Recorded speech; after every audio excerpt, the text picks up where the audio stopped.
Bueno, obviamente la preocupación que siempre tenemos los argentinos es respecto de la inflación y cuál es la política que desde el gobierno se va llevando para poder controlarla, aminorarla, disminuirla. Se ha hablado mucho de lo que es el método de desinflación, ¿no es cierto?, que es, digamos, para el común de la gente, los que leemos los diarios, pisar el dólar, nos han dicho muchos. Yo quiero preguntarle a estas autoridades en la materia, en principio, si creen en este sistema y cuál es el resultado de existir que hemos tenido a lo largo de este año. Javier. A ver, en principio, digamos, el profesor Fernández lo puede validar. Vos tenés tres formas de encarar la lucha contra la inflación. Una es anclando el tipo de cambio, otra es controlando la cantidad de dinero y otra es, digamos, manejando las expectativas. A ver, el Banco Central, de hecho, durante el 2016, hasta el 1 de octubre, que es cuando cambia de régimen, usó un mecanismo de control de agregados monetarios.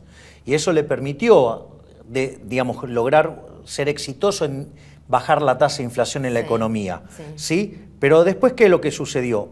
A partir del 1 de octubre de 2016, el Banco Central cambia de metodología y pasa lo que es a un mecanismo de metas de inflación utilizando la tasa de interés. Ahí, digamos, se dieron algunas cuestiones por las cuales hoy la meta no se cumple. Por un lado, hay parte de responsabilidad del Banco Central y parte de responsabilidad de Marcos Peña. La parte que tiene que ver con el Banco Central, los errores del Banco Central son los siguientes. La recomposición de la demanda de dinero, ¿sí? Lo que tiene que ver con la estacionalidad de la demanda de dinero en fin de año y enero, y lo que fue el ingreso de fondos asociado al blanqueo de capitales, eso generó que en este esquema de meta de inflación, donde la cantidad de dinero se ajusta a la demanda de dinero, es decir, la cantidad de dinero viene determinada endógenamente al fijar el Banco Central la tasa de interés. ¿Qué es lo que sucedió? Se generó una muy fuerte expansión de la cantidad de dinero. Y el Banco Central creyó que ese aumento de la demanda de dinero era permanente. Como fue transitorio, cuando cayó la demanda de dinero, se le escapó los precios. El Banco Central tomó nota de esto recién a mediados de marzo y comenzó un nuevo proceso de fuerte esterilización monetaria en la segunda quincena de marzo y recién recompuso la cantidad de dinero en términos reales que tenía en octubre, lo logró en mayo. Tenía una segunda oportunidad para encauzarse hacia la meta, que era mantener constante la cantidad de dinero durante lo que era el mes de junio y principios de julio por el tema del pago del medio aguinaldo. ¿Por qué? Porque en ese contexto aumenta la demanda de dinero. Si el Banco Central contenía la oferta de dinero, se iba a producir una fuerte caída de la tasa de inflación y no lo hizo. Eso explica los errores del Banco Central. Pero por otro lado, ¿sí?, están los errores derivados de la irresponsabilidad de Marcos Peña al echar a Melconian, que estaba haciendo bien su trabajo, para poner a un keynesiano como González Fraga, que, como todo keynesiano, es un irresponsable monetario. A ver, para ponerlo en blanco y negro. Sí. La cantidad de LEVAX que tenía el Banco Nación, digamos, al 31/12 del 2016, eran 150.000 millones de pesos. Sí. Si la cantidad de dinero viene creciendo al 30%, quiere decir que el Nación se tendría que haber ido a una posición de LEVAX de 200.000 millones de pesos.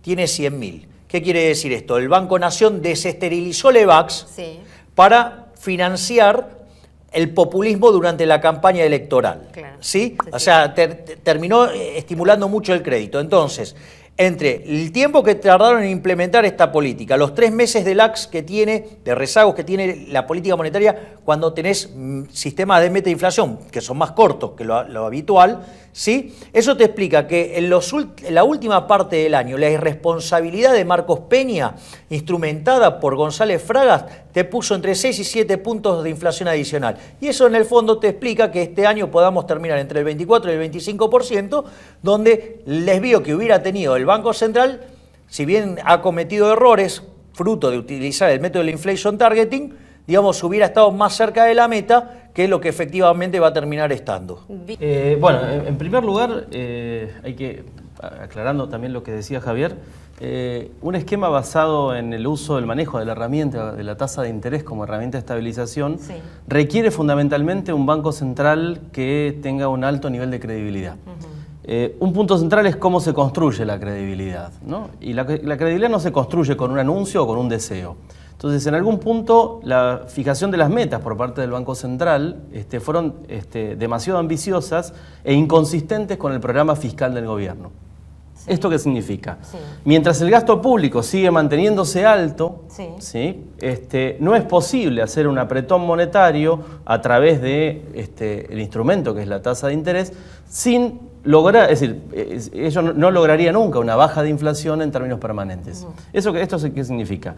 Que desde el inicio el programa de estabilización basado en el uso de la tasa de interés choca con una resistencia a la caída de la tasa de inflación. Sí. La mala noticia de esto es que el gobierno no cumplió las metas en el pasado y no va a cumplir las metas en el año próximo. Sí.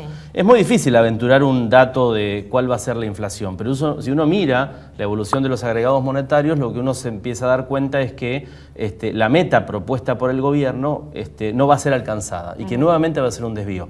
Y esto tiene un costo alto para el gobierno en términos de reputación, es decir, para el Banco Central en términos de reputación. Sí. Incumplir la meta por 3 años consecutivos, en realidad, determina baja credibilidad del Banco Central, claro. Sumado al deterioro de los fundamentals que se mantiene constante. Es decir, de alguna forma el gobierno intentó administrar la decadencia a un costo muy alto. Porque si nosotros tomamos el promedio de la inflación desde 2007 a 2017, el promedio es aproximadamente 27, depende del índice que usemos, entre 25 y 26%. La pregunta sería, si logramos otra vez converger una tasa del 23, ¿cuál fue el costo para esto? El costo fue la emisión de instrumentos remunerados como las LEVAX, que nos están generando un nuevo problema cuasi fiscal, es decir, una nueva fuente de desequilibrio que podría terminar en una estampida inflacionaria en el futuro, si no es manejado correctamente, ¿no? Bueno, de hecho, lo que está diciendo Mariano, sí. Lo estás viviendo hoy en día con el salto en el tipo de cambio. Sí. Es decir, el Banco Central fue no esta última del martes pasado, sino a la anterior, sí. A una licitación de letras, solo, digamos, tocó la tasa de 90 días, ni siquiera tocó las cortas. Sí. Eso generó una expansión de la base monetaria de 136.000 millones de pesos. Es decir, un número verdaderamente enorme, porque estamos hablando más del 15% de la base monetaria expandió en un día, sí. Y la contracara es que vos, digamos, esto se tradujo, ¿sí?, en una suba del dólar. Y esto es muy importante, sí. Porque el Banco Central cree que cuando no renueva y se expande la cantidad de dinero es porque subió la demanda de dinero. Sí, yo le diría, sí, aumenta la demanda de dinero, ¿sabes para qué? Para comprar dólares. Es decir, ¿qué es lo que estoy viendo yo en este sentido? Mirá, a mí y que me parece grave, estacionalmente la demanda de dinero sube en diciembre. Sí. Diciembre, enero.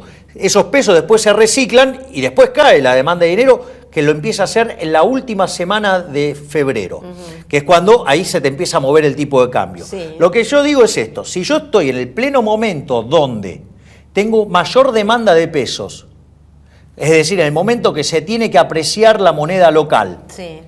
Que está saltando el tipo de cambio, ¿qué me está mostrando? Que está cayendo la demanda de dinero. Entonces, entonces no te sorprende que tengas un salto inflacionario en el mes de diciembre junto con con lo que tiene que ver con un salto en el dólar. Es decir, ¿qué te está diciendo todo esto? Se te cayó la demanda de dinero.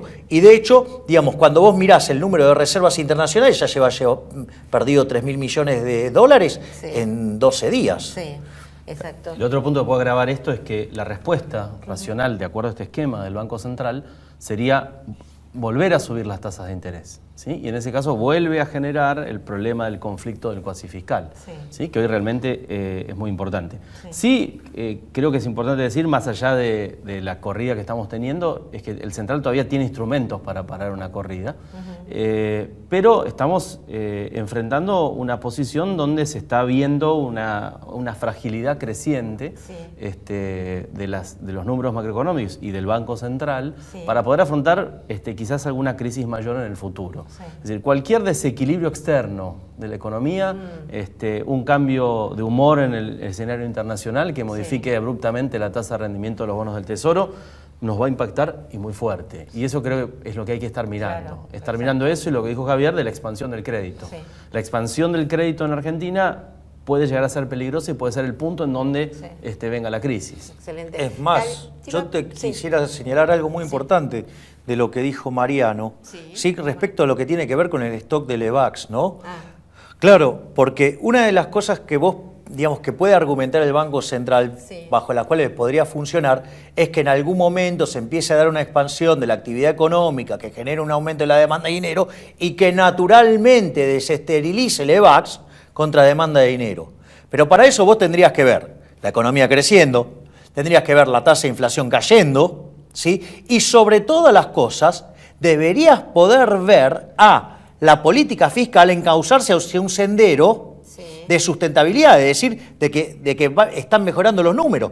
Y la sensación que yo tengo es que los números no mejoran, ¿sí? Y que el contexto internacional, como señaló Mariano, está empeorando. El día que te corten el financiamiento, vos no vas a esperar que corten el gasto abruptamente. Lo que vas a esperar es que lo echen al presidente del Banco Central y lo financie monetariamente. Con lo cual, digo, eso se puede convertir en una verdadera bomba. Y si a esto le sumás las presiones de la jefatura de gabinete sobre el Banco Central, esto es un final abierto.